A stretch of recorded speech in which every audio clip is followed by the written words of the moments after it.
Chama cha Mapinduzi CCM kimemteua waziri wa nishati Mheshimiwa Deogratias Ndejembi kuwa makamu wa rais wa Jamhuri ya Muungano wa Tanzania. Uamuzi huu umetangazwa na katibu mkuu wa chama hicho Dr. Asha Rose Migiro kufuatia azimio la kikao cha halmashauri kuu ya CCM kilichofanyika Agosti 26 mwaka 2026 jijini Dar es Salaam. Uamuzi mwingine wa muhimu uliofanywa na halmashauri kuu ya CCM Taifa na ni kupokea na kupitisha jina katika hatua ya awali ya mtu ambaye atapendekezwa kwa mujibu wa taratibu za katiba kuwa makamu wa rais wa Jamhuri ya Muungano wa Tanzania, na huyo ni ndugu Deogratias John Ndejembi.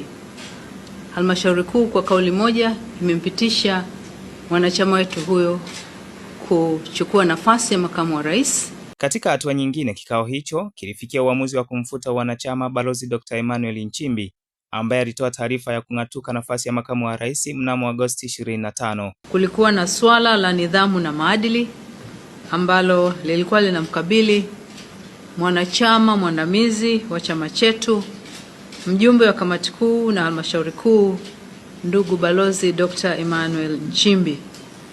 Na katika swala hilo vikao vyote vilijadili kwa makini masuala yaliyohusu nidhamu na maadili, na baada ya kuzingatia taarifa zote zilizokuwepo ilithibitika kwamba katiba ya Chama cha Mapinduzi pamoja na kanuni zake vilikiukwa. Kufuatia hayo, kwa kauli moja, halmashauri kuu ya Chama cha Mapinduzi ilipitisha uamuzi kwamba kutokana na mienendo iliyokiuka kanuni zetu zinazohusu nidhamu na maadili, ndugu Nchimbi afukuzwe uwanachama kwa mujibu wa kanuni zetu.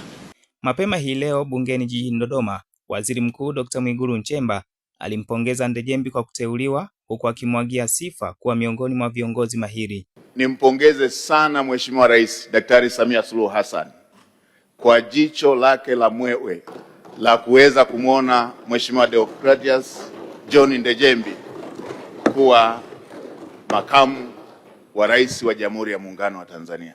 Mheshimiwa Spika, Deogratias John Ndejembi kama kiongozi ni kiongozi mahiri sana, ni kiongozi makini, ni kiongozi mchapakazi anayefanya kazi bila kupumzika ili wananchi wa Tanzania waweze kupata manufaa. Kwa mujibu wa taratibu za kikatiba, jina la Ndejembi litapelekwa kwa spika wa bunge ambaye ataitisha zoezi la kupiga kura, na iwapo atashinda kwa kura nyingi za ndio, rasmi atatakiwa kula kiapo cha nafasi hiyo. Jina langu ni Yohana Mashauri na hii ni Open Online Socials.